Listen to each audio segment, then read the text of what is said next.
দর্শক স্বাগতম আপনাকে, পরিচয় দিয়ে প্রশ্ন করুন। আসসালামু আলাইকুম ভাইয়া, ভালো আছেন? জি আলহামদুলিল্লাহ রহমতুল্লাহ। জি ভাইজান, অবশ্যই আল্লাহ ভালো রেখেছেন, আপনিও ভালো আছেন, প্রশ্ন করুন। ভাইয়া আমি আপনার থেকে আমার খুব খুব খুশি হয়েছি ভাইয়া। যাক আলহামদুলিল্লাহ, আমরাও খুব খুশি আপনাকে পেয়ে। জি আমার একটা প্রশ্ন আছে ভাইয়া। আমি আমি হযরত মুহাম্মদ সাল্লামের সাল্লাল্লাহু খুবই আলাইহি ওয়াসাল্লাম। ভক্ত আমি। জি জি আলহামদুলিল্লাহ।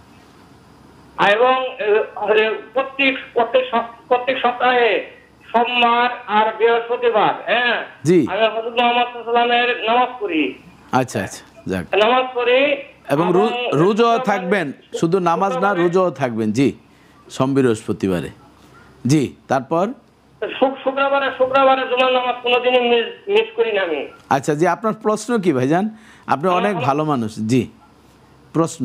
আমার প্রশ্ন হলো যে আমি হযরত মুহাম্মদ সাল্লাল্লাহু আমি প্রত্যেক দিন রাত সন্ধ্যা আর বিকাল সকাল সন্ধ্যায় আমি সব সময় হযরত মুহাম্মদ সাল্লাল্লাহু দরুদ শরীফ পাঠ করি।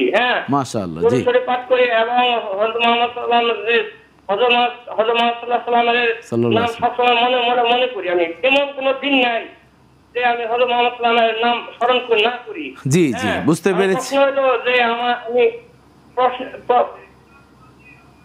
প্রশ্ন হলো যে আমি হযরত মুহাম্মদ সাল্লাল্লাহু জন্য আমি দুই চোখের পানি 2 ফোঁটা পানি বের করছি। হ্যাঁ 2 ফোঁটা পানি বের করছি। হ্যাঁ এত কষ্ট করছি যে দুই চোখের পানি বের। বুঝতে পেরেছি।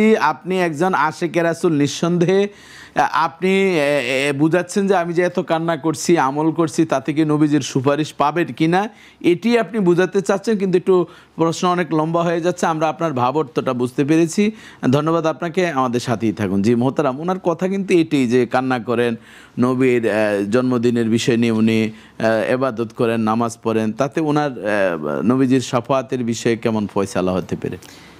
এটা হলো নবী করিম সাল্লাল্লাহু আলাইহি সাল্লামকে নাম শোনার পরে দুরূদ শরীফ পড়লে তার 10টা নেক হয়, 10টা গুনাহ মাফ হয়, 10টা বিপদ থেকে আল্লাহ তাআলা মর্যাদা বৃদ্ধি করে, 10টা মর্যাদা বৃদ্ধি করে, 10 বিপদ থেকে আল্লাহ হাসান রাখেন, দূরে সরান। তো এইটা একটা গুরুত্ব আছে। তো রাসূল সাল্লাল্লাহু আলাইহি সাল্লামের নাম স্মরণ করে কান্নাকাটির চেয়ে রাসূল সাল্লাল্লাহু আলাইহি সাল্লামের যতগুলো সুন্নাহ আছে, সুন্নাহগুলির ইত্তেবা করা বেশি জরুরি। আর নবী করিম সাল্লাল্লাহু আলাইহি সাল্লাম তো বলছি যে আপনার মান আহাব্বা সুন্নতি ফাকাদ আহাব্বানি ওয়া মান আহাব্বানি কানা মাই ফিল জান্নাহ, যে আমার সুন্নতের ইত্তেবা করবে, ভালোবাসবে, আমি তাকে ভালোবাসবো, যে আমার সাথে সে থাকবে, ভালোবাসবো, আমাকে যে ভালোবাসলো আমি তাকে নিয়ে এক জান্নাতে থাকবো। তো এই বিষয়গুলোর উপরে আমল করা খুব জরুরি।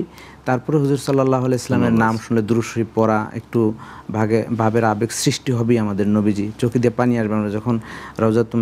আমরা যখন নবীজির রওজার সামনে দিয়ে যাই তখন কিছু মনে হয় না, কোন শব্দ করে না, কিন্তু দুই চোখ দিয়ে কিন্তু পানি কেমন একটা চুম্বকের ম্যাগনেটের মতো মনে হয়, যেন সেখানে একটা আকর্ষণ বিকর্ষণ সৃষ্টি হবেই। আমরা যেহেতু নবী সাল্লাল্লাহু আলাইহি ওয়াসাল্লামের উম্মাহ এবং আশিক, তা আমরা ভাইকে বলবো বেশি বেশি আপনি দুরূদ পাঠ করবেন, আবেগের জায়গাটাকে একটু নিয়ন্ত্রণ করে নবীজির আদর্শগুলোকে আমাদের মানতে হবে। যদি অনেক সময় দেখা যায় শুধু আবেগেই থাকলো, দেখা গেল নবীর আদর্শের অনেকটা ঘাটতি রয়েছে, তাহলে কিন্তু এই আবেগটা বাস্তবায়ন হবে না। জি।